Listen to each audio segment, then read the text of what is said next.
अस्सलामुअलैकुम। मेरे पास आज ओप्पो का एक बजट स्मार्टफोन है जो कि आपकी रेंज में है, आप इसको खरीद सकते हैं। लेकिन सिर्फ यही बात नहीं है, इसमें आपको बहुत सारे एआई फीचर्स मिलेंगे क्योंकि ओप्पो ने ये डिवाइस जिस स्लोगन के साथ लॉन्च किया है वो है always be pro with you. ये है ओप्पो की A5 प्रो और ये एक बजट कैटेगरी में आती है।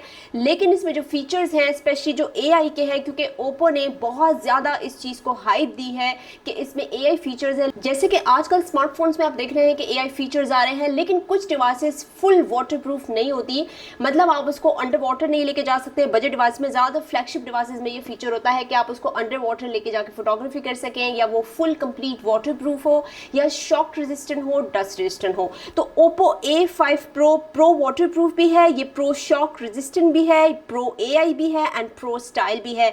अब ये कुछ चीज़ें हैं जो कि आपको इस वीडियो में समझ में आएंगी। तो ओप्पो ने एक अच्छी कोशिश की है कि एक बजट कैटेगरी में ऐसे फीचर्स दिए हैं जो कि हर एज ग्रुप का बंदा यूज कर सकता है। Always be pro with you के साथ साथ हर पाकिस्तानी की चॉइस, ओप्पो का ये स्लोगन है, ये टैगलाइन है जो कि इस डिवाइस के साथ आई है। जो वेरिएंट मेरे पास आया है वो 8GB RAM 256GB internal storage के साथ है और ये है ऑलिव ग्रीन कलर। लेकिन इसमें दो कलर्स आए हैं, एक है मोका ब्राउन और एक ऑलिव ग्रीन। लेकिन ऑलिव ग्रीन कलर ज़रा ज़्यादा सेल पॉइंट ऑफ व्यू से मेरे ख्याल में अच्छा है, क्योंकि ये कलर मुझे भी बड़ा खूबसूरत लगा। क्योंकि ये डिवाइस मैंने देखे बाहर निकाली और मैंने इसको अच्छी तरह यूज़ किया, देखा भाई क्या है इसमें ऐसा ख़ास। तो इसमें ख़ास पता है क्या है, ये बिल्ड पॉइंट ऑफ व्यू से बहुत अच्छी है क्योंकि एक शॉक रेजिस्टेंट स्मार्टफोन बनाया है, वाटरप्रूफ बनाया गया है, प्रो एआई भी है, प्रो स्टाइल भी है। प्रो स्टाइल का क्या मतलब, ये स्लिम स्लीक और एलिगेंट डिवाइस है और जो बिल्ड इसकी दी गई है वो भी ऐसी है कि बहुत स्ट्रॉन्ग है। अगर आपके हाथ से फ़ोन गिरता है तो जो ओप्पो ने इसमें शॉक रेजिस्टेंट वाली बात की है, ये बेसिकली उनके लिए है क्योंकि ज़्यादातर जो लोग हैं वो ज़ाहिर इस्तेमाल कर रहे होते हैं फ़ोन, तो उनके हाथ से गिर भी सकता है। तो ऐसा नहीं कि गिरते साथ ही जो है फ़ोन डैमेज हो जाए। अब इसके बैक पैनल को देखें तो ये आपको एक लेदर फील दे रहा है, ये ग्लास का नहीं है, क्योंकि ज़्यादातर जो ग्लास बॉडीज़ होती हैं वो नाजुक होती हैं, एलिगेंट तो होती हैं, खूबसूरत भी लगती है, लेकिन ज़ाहिर है गिरने से वो डैमेज हो जाती हैं, टूट जाती हैं, उन पर क्रैक आ जाते हैं। अब ये जो मटेरियल दिया गया है इसमें अगर आपकी डिवाइस गिरती भी है ना, ब्रेक नहीं हो सकती। आजकल के स्मार्टफोन्स भी ऐसे बनने चाहिए कि भाई ड्यूरेबल बनाए, स्ट्रॉन्ग बनाए, उसकी बॉडी पे भी काम करना चाहिए। तो इसमें आपको मिलेगी A5 प्रो की जो कंप्लीट एक लुक है, वो एक ड्यूरेबल स्मार्टफोन है। और सबसे अच्छी बात कि एक बजट कैटेगरी में, बार बार मैं क्यों बजट कह रही हूँ, अफोर्डेबल कह रही हूँ, क्योंकि आप सब ये सोच रहे होंगे प्राइस तो ये बता नहीं रही है, तो प्राइस मैं आपको बताऊंगी लास्ट में। तो स्टे ट्यून, इस वीडियो को कंप्लीट देखिएगा। चैनल पे नए हैं सब्सक्राइब कर लें, क्योंकि मैंने आपको अभी कंप्लीट अनबॉक्सिंग, रिव्यू, इसके कैमरा सैंपल्स, इसमें जो एआई के फीचर्स हैं, इन सबको एक्सप्लेन करना है। Stay tune.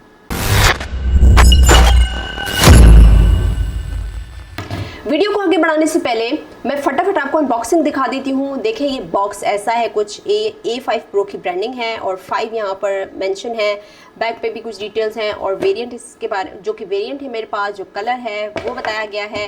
तो हम सबसे पहले इसको ओपन करेंगे तो इस बॉक्स में हमें क्या मिलता है। जी जनाब, ये इसकी सिम इजेक्ट टूल है, क्विक गाइड और सेफ्टी गाइड दिया गया है, और इसके साथ ये इसका बैक कवर है। ये देखें कवर कुछ ऐसा दिया गया है और इस पर भी, इस साइड तो प्लेन है लेकिन अंदर की साइड से थोड़ा सा फील होगा आपको टेक्सचर। और ओप्पो की फास्ट चार्जिंग के साथ ये अडॉप्टर भी आया है जो कि सुपर वुक, आपको पता है टेक्नोलॉजी है ओप्पो की, और ये टाइप C चार्जिंग केबल है। ओके, तो साइड पे करके हम ज़रा देखते हैं अब इस फ़ोन को। तो सबसे पहले मैं आपसे डिस्कस करूँगी, इसको ज़रा ऐसे कर लेते हैं जी। तो सबसे पहले की फ़ीचर्स की बात कर लूँ, क्योंकि वीडियो में बहुत सारी चीज़ें बतानी है, लेकिन मैंने जो पॉइंट्स हाईलाइट करने हैं वो स्टार्ट में ही बता दूँ ताकि समझ में आ जाए कि पूरी कहानी क्या है। ये device IP69, IP68 and IP66 है, यानी कि water resistant, under water photography mode भी है इसमें जब आप फोटोग्राफी करेंगे तो वो आपको एक ऑप्शन देगा कि आप सारा पानी जो है ना इससे निकाल के बाहर फेंक देना है, तो आप उस पर क्लिक कर देंगे। प्रो वाटरप्रूफ बेसिकली ये नहीं है कि आपके पास फ़ोन है वो पानी में गिर जाए तो फ़ोन को कुछ नहीं होगा। इसको टेस्ट किया गया है कंप्लीट, जैसे कि अगर आप इसको हॉट वाटर में लेके जाते हैं तो फ़ोन को 1.5 मीटर में अगर आप रखेंगे डीप वाटर में हाफ एन आवर के लिए तो भी आपका फ़ोन चलेगा। हॉट वाटर के साथ साथ इसको आप आइस्ड वाटर में भी डाल सकते हैं। अब आइस्ड वाटर का मतलब है कि बर्फ़ के अंदर रखते हैं, आप इसको फ्रीज़र में रख दें और निकाल लें तो तब भी काम करेगा, क्योंकि ये जो इसमें आपको रेटिंग दी गई है ये बड़ी हाई लेवल की दी गई है। और इस फ़ोन को आप वॉश कर सकते हैं, इसको पानी में रख सकते हैं, इसको सर्फ में डाल सकते हैं, इसको साबुन से धो सकते हैं। तो मतलब ये सब कुछ के लिए है। जाहिर है जब भी हम डेली रूटीन में काम करते हैं तो फ़ोन पे साबुन भी गिर सकता है, सर्फ भी गिर सकता है, सब कुछ हो सकता है। तो बेसिकली फ़ोन की बिल्ड के ही इर्द गिर्द ये तमाम गेम घूम रही है। प्रो शॉक रेजिस्टेंट है ये device, military level impact resistant है, मतलब प्रोटेक्शन इसकी बहुत अच्छी है। और प्रोटेक्शन के साथ साथ जो सेफ्टी दी गई है कि अगर आपके हाथ से फ़ोन गिर जाता है तो ये डैमेज नहीं होगा। अगर आपके हाथ से फ़ोन गिरता है, स्लिप होता है, फ्लोर पे गिरता है, किसी हार्ड जगह पे गिरता है, फ़ोन आपका ठीक रहेगा, उसकी बॉडी डैमेज नहीं होगी। और इसमें फ्लैगशिप लेवल डस्ट रेजिस्टेंट दिया गया है कि डस्ट भी अगर आपके फ़ोन पे गिरती रहती है ना, फ़ोन को कुछ होगा नहीं, क्योंकि बेसिकली ये जो होते हैं ना पोर्ट्स दिए जाते हैं फ़ोन में, इनमें जब डस्ट चली जाती है तो ये काम नहीं करते। ज़्यादातर स्पीकर हो गया या चार्जिंग पोर्ट हो गई या नॉइस कैंसिलेशन अगर दिया गया हो या स्पीकर दिया गया हो। पॉकेट के अंदर आपके पास कीज़ होती हैं, ज़्यादातर लोग डिफरेंट चीज़ें रखते हैं और वो उस पर लाइंस पड़ जाती है। आपने नोट किया है जब भी हम पर्स में या पॉकेट में फ़ोन रखते हैं तो लाइंस पड़ना शुरू हो जाती है, बैक पैनल पे भी और फ्रंट पे भी। तो ये शॉक रेजिस्टेंट बनाया गया है कि आपके जो फ़ोन की स्क्रीन या बैक पैनल है वो डैमेज नहीं हो, उन पे किसी तरह की लाइंस ना पड़े जो बहुत बुरी लगती हैं। प्रो एआई इसमें फीचर मिलता है और आप देखते हैं कि आजकल जो स्मार्टफोन्स है इसमें प्रो एआई फीचर्स बहुत दिए हैं। बेसिकली ये एआई ब्लर, एआई इरेजर जो आपको अक्सर देख रहे हैं आजकल स्मार्टफोन्स में, AI clarity enhancer, AI unblur, AI eraser, AI studio, तो ये वो तमाम चीज़ें हैं जो कि फोटोग्राफी के इर्द गिर्द घूमती हैं। ब्लरी पिक्चर्स मिल रही हैं, क्लियर नहीं मिल रही, आपने कोई ऑब्जेक्ट रिमूव करना है, कोई अनवांटेड चीज़ आपने डिलीट करनी है अपने फ़ोन से, तो आप प्रो एआई के ज़रिए इन तमाम चीज़ों को एडजस्ट कर सकते हैं। ब्लर पिक्चर्स को अनब्लर करेंगे, इरेज करेंगे, क्लियर करेंगे अपनी पिक्चर्स को।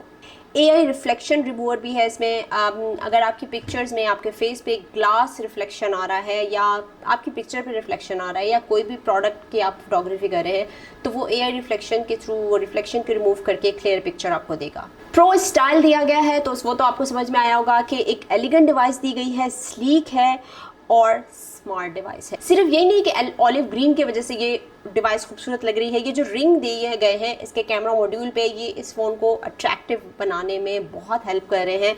और ये जो फ्लैश लाइट दी गई इस पर भी आपको गोल्डन रिंग नज़र आ रहे हैं जो कि दूर से भी आप देखेंगे तो आप शाइन करते हुए नजर आएंगे। कवर लगाने की तो ज़रूरत नहीं है क्योंकि लुक्स पे ज़रा ज़्यादा काम किया है। वैसे भी फ़ोन की लुक्स को देख के लोग थोड़ा जज करते हैं कि भाई ये फ़ोन कैसा है, हमारी आवाम ऐसी है ना। तो डिस्प्ले की अगर बात करूँ ना तो 1000 निट्स की आपको अल्ट्रा क्लियर डिस्प्ले यहाँ दिया गया है, मतलब स्क्रीन आपको ज़्यादा अच्छी विजिबल क्लैरिटी आपको ज़्यादा मिलेगी। एचडी डिस्प्ले दिया गया है और 90 हर्ट्ज का रिफ्रेश रेट दिया गया है। तो बेजल्स जो हैं वो बहुत ज़्यादा थिक नहीं लगे, थिन बेजल्स हैं। पंच होल डिस्प्ले है तो पंच होल डिस्प्ले वैसे ही अच्छे लगते हैं। कोई भी कॉन्टेंट देखते हैं, कुछ सर्चिंग करते हैं, स्क्रॉलिंग करते हैं तो इसकी परफॉर्मेंस मुझे ओके लगी। वैसे भी नेटफ्लिक्स पे अगर आप कोई कॉन्टेंट देख रहे हैं ना तो वो भी आपको एक अच्छे विजुअल्स के साथ नज़र आएगा। इसी तरह यूट्यूब पे अगर आप कोई कंटेंट देख रहे हैं, वीडियोस देख रहे हैं, सोशल मीडिया पे देख रहे हैं तो मुझे तो इसकी डिस्प्ले की परफॉर्मेंस ओके लगी। 1000 निट्स की जो ब्राइटनेस दी गई है, स्पेशली धूप में जब हम यूज़ करते हैं ना स्मार्टफोन, तब बहुत ज़्यादा इशू होता है इन चीज़ों का। तो यहाँ पे सनलाइट में भी मुझे रीडिंग में कोई इशू नज़र नहीं आया और वैसे भी इसमें रीडिंग बड़ी इजी मुझे लगी और व्यूइंग एंगल भी ठीक लगे इसके। तो ओवरऑल डिस्प्ले की परफॉर्मेंस ओके है। जहाँ तक फ्रंट कैमरा की बात है तो फ्रंट कैमरा की पिक्चर भी मुझे ओके लगी है, मतलब लाइक आप इसको अगर नेचुरल लाइट में पिक्चर लेते हैं, अभी तो स्टूडियो लाइट है तो स्टूडियो लाइट में ओके है, लेकिन नेचुरल लाइट में मुझे ज़्यादा अच्छी लगी इसकी पिक्चर्स। और इसमें आपको ये नहीं है कि बहुत ज़्यादा इस पर फोकस किया गया हो कैमरा पे, लेकिन इसके कैमरा ऐसे हैं कि आप डेली रूटीन के हिसाब से अच्छा यूज़ कर सकते हैं, अच्छी पिक्चर्स कैप्चर कर सकते हैं, या आपने कोई कंटेंट भी डालना है सोशल मीडिया पे तो उसके हिसाब से मुझे इसकी जो पिक्चर्स क्वालिटी है वो बेहतर लगी। 50 मेगापिक्सल का अल्ट्रा क्लियर कैमरा दिया गया है जिससे नेचुरल लाइट में पिक्चर्स बहुत अच्छी आए। लेकिन इसमें कुछ और फीचर्स हैं जैसे कि इसमें पोर्ट्रेट मोड है, लाइव फोटो का ऑप्शन है, कैमरा एल्गोरिथम भी मुझे अच्छे लगे, एआई पोर्ट्रेट रीटचिंग भी इसमें दिया गया है, रीटच अपीयरेंस इन कॉल वीडियो कॉल्स में भी है आपके पास, ड्यूअल व्यू वीडियो भी है, अंडर वाटर फोटोग्राफी मोड भी है जो कि आपको कैमरे के अंदर ही मिलेगा, और एआई इरेज 2.0 एआई स्टूडियो भी है, एआई स्मार्ट इमेज मैटिंग भी है इसमें, एआई डॉक्यूमेंट्स भी हैं जो कि आप डॉक्यूमेंट्स को असिस्ट कर सकते हैं, and AI assistant for notes भी है। तो बेसिकली एआई के बहुत सारे फीचर्स हैं। लेकिन अगर मैं कैमरा पिक्चर्स की बात करूँ तो मुझे क्या चीज़ अच्छी लगी कि कैमरा बाय डिफ़ॉल्ट आपको 12.5 MP दे रहा है बाय डिफ़ॉल्ट, लेकिन अगर आप 50 मेगापिक्सल मैनुअली करेंगे ना तो आपको पिक्चर्स बहुत अच्छी मिलेंगी। Oppo A5 Pro में डुअल स्पीकर्स दिए गए हैं, 300% वॉल्यूम तक आप इसको लेके जा सकते हैं, तो ये एक बहुत अच्छा ऑप्शन है बजट डिवाइस में। और हेडफोन पर आप 200% तक अल्ट्रा वॉल्यूम के साथ सुन सकते हैं। नॉइजी इन्वायरमेंट अगर आपको मिल रहा है तो आप बिना किसी टेंशन के वो देख सकते हैं। परफॉर्मेंस डिस्कस करूँ मैं आपको स्मार्टफोन की, तो इसमें Qualcomm Snapdragon 6S 4G Gen 1 का चिपसेट दिया गया है और ये एक बजट जो कैटेगरीज की डिवाइसेस होती हैं उसके लिए ठीक है। एवरेज गेमिंग आप कर सकते हैं, यूज़ आपका अच्छा होगा क्योंकि इसमें रैम तो ज़्यादा दी गई है, तो रैम जब ज़्यादा होती है तो आपको ज़्यादा मल्टीटास्किंग, अच्छी मल्टीटास्किंग और लैग फ्री आपको मिल सकती है परफॉर्मेंस।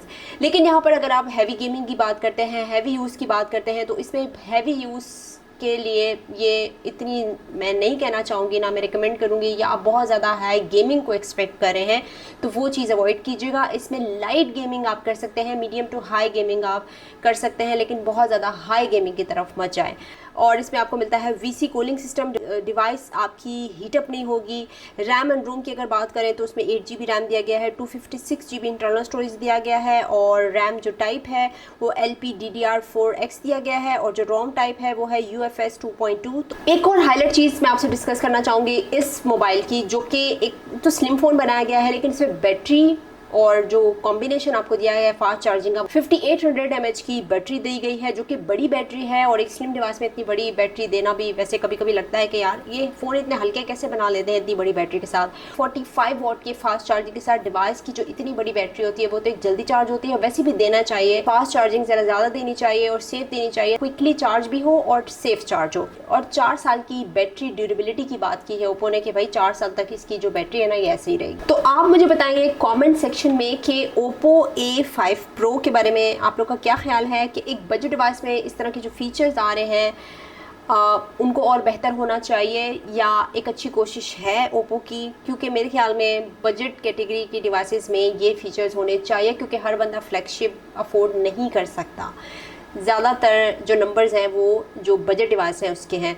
तो मुझे तो ये कोशिश अच्छी लगी, आप मुझे बताएंगे कमेंट सेक्शन में। और जाने से पहले दोबारा से चैनल पर नए हैं सब्सक्राइब के बटन पर क्लिक कर लें। चले नेक्स्ट टाइम किसी और वीडियो के साथ आएंगे। Bye bye.